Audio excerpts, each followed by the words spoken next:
Hello, my fellow weary travelers. I want to take this time to just speak to you on something that's really personal, something that means a lot to me. And you will probably see some insets come in, and you're going to see something that, means a lot to me. But um,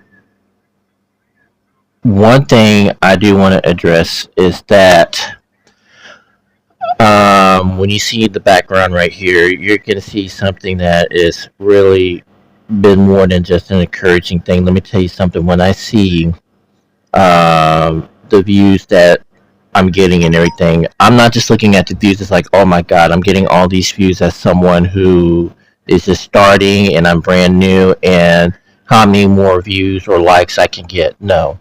What you don't realize, folks, is that when you view what I am posting, you're basically saving my life. Um, I suffer from major depression, and that's a hard pill to say. No pun intended, or swallow, should I say? No pun intended on either one of them. But um, for me, doing this is a huge challenge and for me, because it's a risk for me. And I say risk just because I'm opening up into something that is hard for me to talk about. I might vent about it, something on Facebook. And the reason why I say that is because that's the only way like I could get an outlet and get a feedback. Not because I want attention, it's just that I get tired. And last night I just about had that. And that's a hard thing to say because, with depression, and I'll be honest with you, you're fighting thoughts that you should not let creep into your brain. But that's a hard thing because when you're at that point, you don't know what to feel or who to turn to. And so when I post something on Facebook, as I just told a friend of mine, it's when you don't hear from me for a while, and that's when you get worried, okay? And I'm a quiet person, I mean, I could be a people person, but it's hard, you know. It's really hard. So when I sit here and say whenever I post things and share and be open with you about my little personal journey and everything, and I get some feedback from that, and I see the humongous likes of my shorts and all that, please, I hope you start liking my lengthy videos. I'm trying to work on that some more.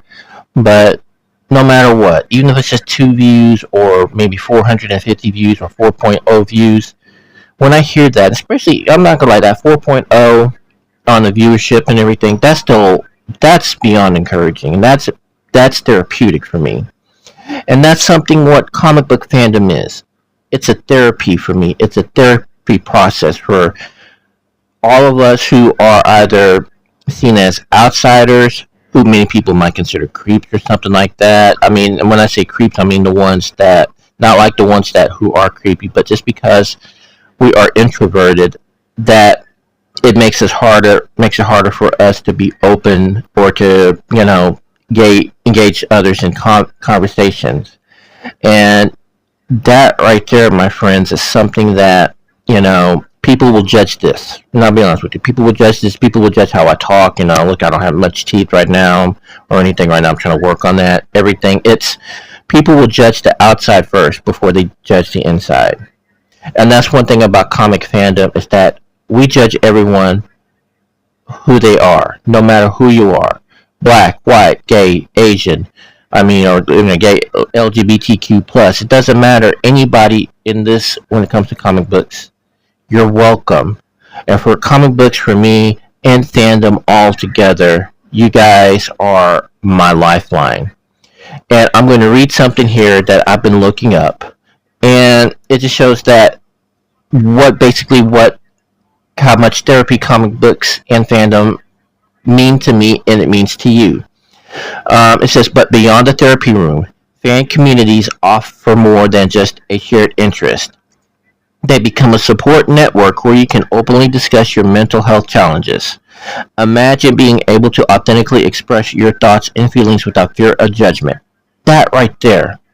This is something whenever I see YouTube creators discuss, whether it's comic books, whether it's religion, when it comes to being an ex Jehovah's Witness, for me, that has been my kicker right there. Okay, I have to deal among with that depression and still have to leave a cult. I have to deal with that. And sometimes because of that, I have to wrestle with thoughts that, if you know what I mean, I have to reach out because I will get scared to be going to that level. So to everyone here, I mean, don't be afraid to reach out and open up. I'm making my posts so you can reach out to me. Comment, like, subscribe. I have a Patreon channel that I'm going to try to create a link to. I'm still working on that, figuring that out, and so forth. Please reach out to me no matter what, okay? Or reach out to others. We are all a community.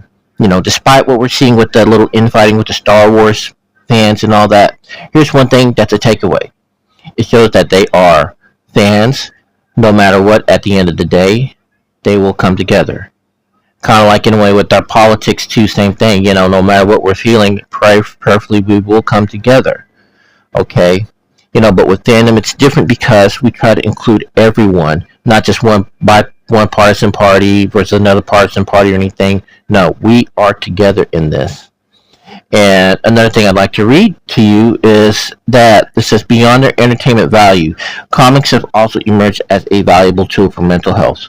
Through their unique combination of visuals and text, comics can provide a powerful means of expressing emotions, sharing experiences, and promoting empathy and understanding. That's all we want. It's just to be understood and to be listened and to listen to, and just for all of us in this crazy world. It's our escape. Fandom is our escape. When we sit there and talk about anything from, you know, will Superman, you know, survive this little bullet shot he just got in the upcoming DC's Absolute Power, or basically, you know, what will happen to Spider-Man, you know, him being the Spider Goblin or whatever, you know. I mean, you know, when we talk about that, you know, and we feel free to talk about it openly, that helps us. Because you got to realize one thing now, you know, when it comes to being a nerd or whatever, a blurred, a black nerd or anything like that, let me tell you, it's changed since we grew up. Okay, back when growing up, we were still kind of hiding it, but still we were being open about it. You know, kids would make fun of us. Well, we have been the majority for a long, long time. So please, I'm telling you folks right now, whenever I hear and see that feedback, you know, and get that viewership 8.9 again, you are saving my life. And I want to thank you from the bottom of my heart. I will post a link of the let me see, pull that up right quick. The Power of Comics, how sequential art. Sorry, I cannot talk this morning. Let me look at this.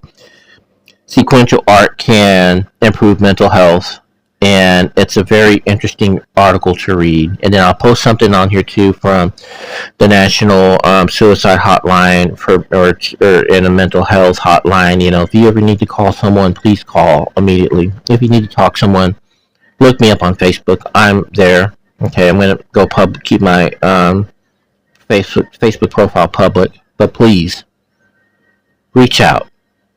Be safe. You know you're loved. And always, my friends, please hit the subscribe button if you're new and you're scrolling through, and hit the like buttons on anything.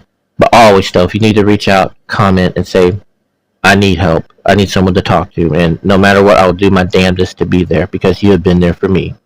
So to everyone, enjoy, and I have more content coming. Thank you, and agape.